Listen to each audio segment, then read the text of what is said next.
Selamat datang di video tutorial penggunaan aplikasi Mobile SIPP Karhutla.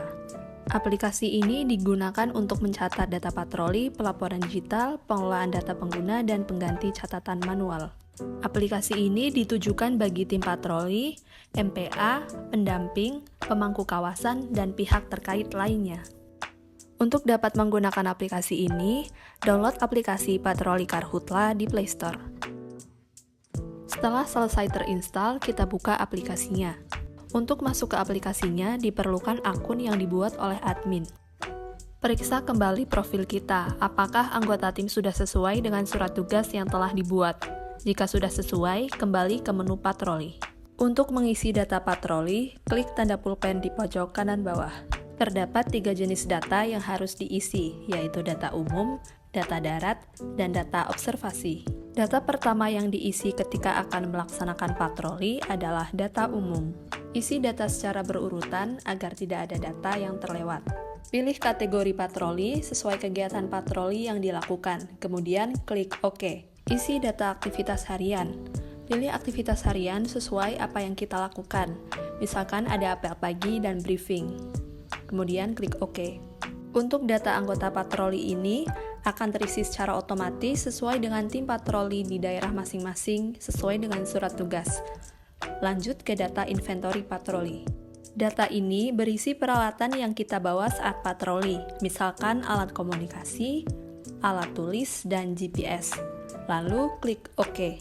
Selanjutnya data satelit hotspot. Kita pilih semua dan klik OK. Untuk data dokumentasi, kita bisa menambahkan beberapa foto. Foto ini dapat diambil dari galeri maupun dari kamera.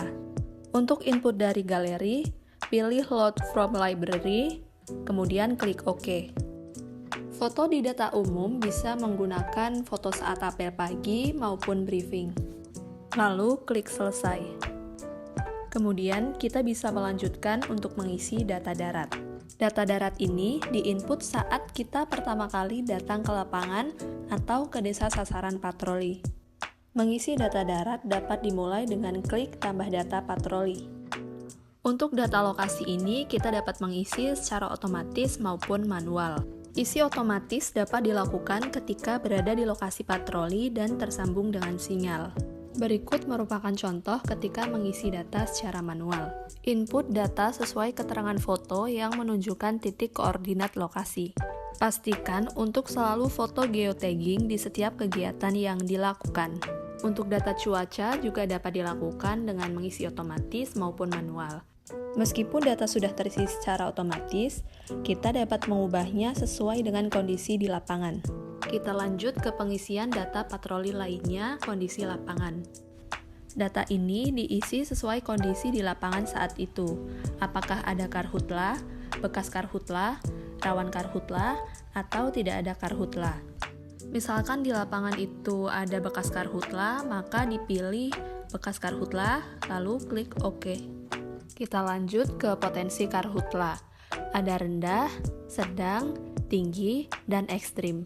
Kita pilih sesuai pengamatan di lapangan. Misalkan sedang, pilih sedang, kemudian OK. Berikutnya ada data FFMC, FWI, dan DC. Untuk keterangan data tersebut, kita bisa melihat dengan klik tanda seru warna hitam di sebelah kirinya. Data-data tersebut diperoleh dari website BMKG, namun biasanya sudah di-download oleh tim pendamping patroli, sehingga dapat langsung di-input. Misalkan untuk data FFMC kita pilih sedang, klik OK. Untuk FWI kita misalkan pilih sedang juga, klik OK. Kemudian data DC kita misalkan pilih rendah, klik OK. Kita lanjutkan ke aktivitas masyarakat. Data aktivitas masyarakat ini tergantung apa yang kita temui di lapangan. Jika ada aktivitas tapi intensitasnya jarang, kita pilih ada dengan intensitas jarang, kemudian klik OK. Kita lanjutkan mengisi data aksesibilitas. Bagaimana aksesibilitas di lapangan? Apakah bisa digapai dengan jalan kaki, roda 2, atau roda 4? Pilih sesuai kondisi di lapangan, kemudian klik OK.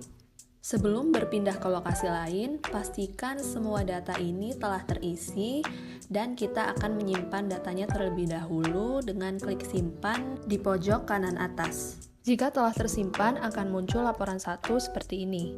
Untuk melanjutkan pengisian data observasi, klik laporan 1, klik simbol pensil di pojok kanan atas. Kemudian pilih observasi dan klik tanda plus di pojok kanan bawah. Data observasi ini adalah data kegiatan apa saja yang kita temui di lapangan. Data titik lokasi ini dapat diisi secara manual maupun otomatis. Isi otomatis hanya dapat dilakukan ketika ada sinyal. Untuk pengisian data manual, input data sesuai keterangan foto yang menunjukkan titik koordinat lokasi. Kita lanjut, klik tambah data patroli. Untuk menambah data observasi, bisa diisi dengan kegiatan pertama yang dilakukan, contohnya koordinasi. Kemudian, klik data koordinasi dan klik OK. Pada data koordinasi, kita pilih jenis instansi atau pihak yang kita temui. Misalkan kita bertemu dengan perangkat desa atau kelurahan, maka kita pilih perangkat desa atau kelurahan, lalu klik OK. Kemudian, untuk nama instansi dapat diisi dengan nama desa. Nama penanggung jawab diisi dengan nama kepala desa atau yang mewakili saat kita temui. Untuk data alamat diisi sesuai dengan alamat instansi.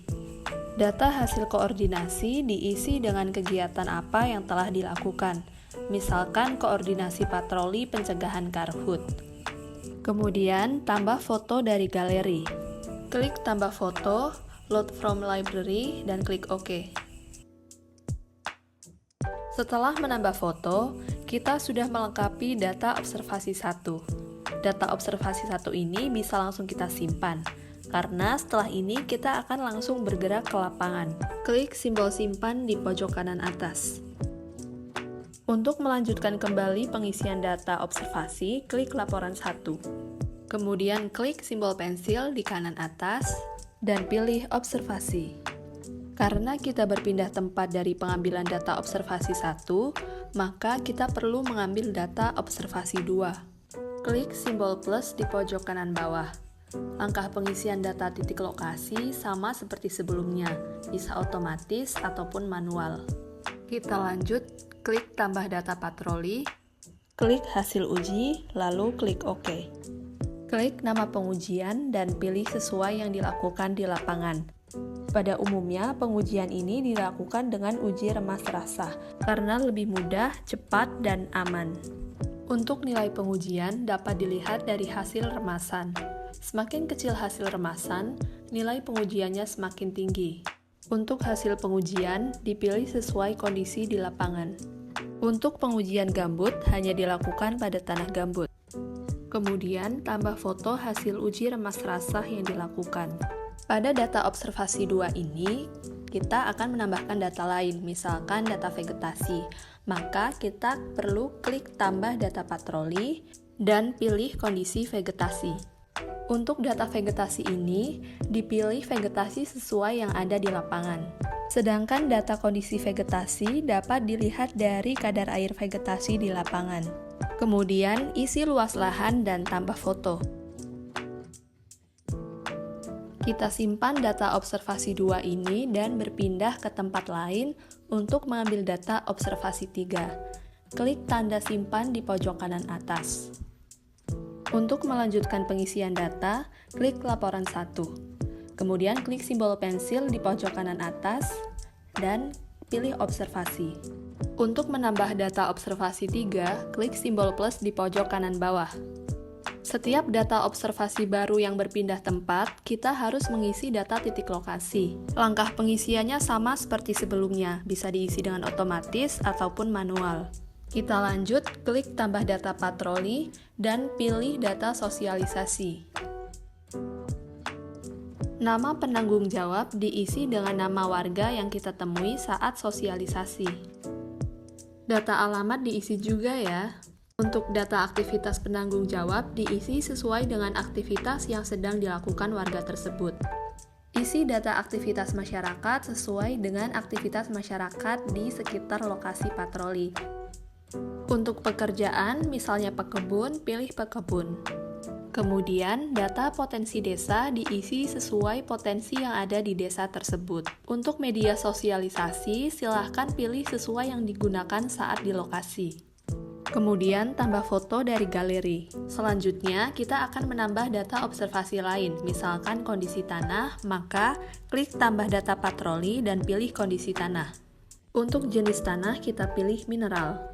Data kemiringan tanah diperoleh dari pengukuran dengan menggunakan aplikasi Clinometer. Untuk kondisi tanah dapat dilihat sesuai dengan kondisi di lapangan saat itu. Jika area tersebut bukan merupakan area bekas kebakaran, maka data perubahan area bekas kebakaran tidak perlu diisi. Kita lanjut mengisi data luas tanah dan tambah foto. Pastikan foto kondisi tanah terlihat kemiringan tanahnya, bukan foto hasil pengukuran Clinometer. Kita simpan data observasi 3 ini dan berpindah ke observasi lain untuk input observasi 4. Klik simbol simpan di pojok kanan atas. Untuk melanjutkan pengisian data, klik laporan 1, klik simbol pensil di kanan atas, dan klik observasi. Untuk menambah data observasi 4, klik simbol plus di pojok kanan bawah. Ingat, kita harus mengisi data titik lokasi setiap pindah lokasi observasi. Klik tambah data patroli dan pilih kondisi sumber air. Data kondisi sumber air ini diinput ketika menemukan sumber air. Misalkan kita menemukan sungai, dapat kita input pada jenis sumber air. Kita lanjut mengisi data lebar sungai. Untuk perolehan data kedalaman dapat dibantu menggunakan tongkat yang sebelumnya sudah diberi tanda ukurannya. Untuk tinggi muka air dihitung dari permukaan tanah sampai muka air. Selanjutnya, tambah foto dari galeri. Simpan data observasi 4 ini dengan klik tombol simpan di pojok kanan atas. Laporan patroli telah selesai dibuat. Periksa kembali data yang telah diinput dengan klik laporan 1. Untuk mengecek data yang telah diinput, klik simbol plus di samping kanan untuk masing-masing data. Download laporan dengan klik simbol download di kanan atas. Laporan patroli selesai dan dapat dibagikan kepada pendamping patroli untuk ditindaklanjuti. Terima kasih telah mengikuti tutorial ini, semoga bermanfaat.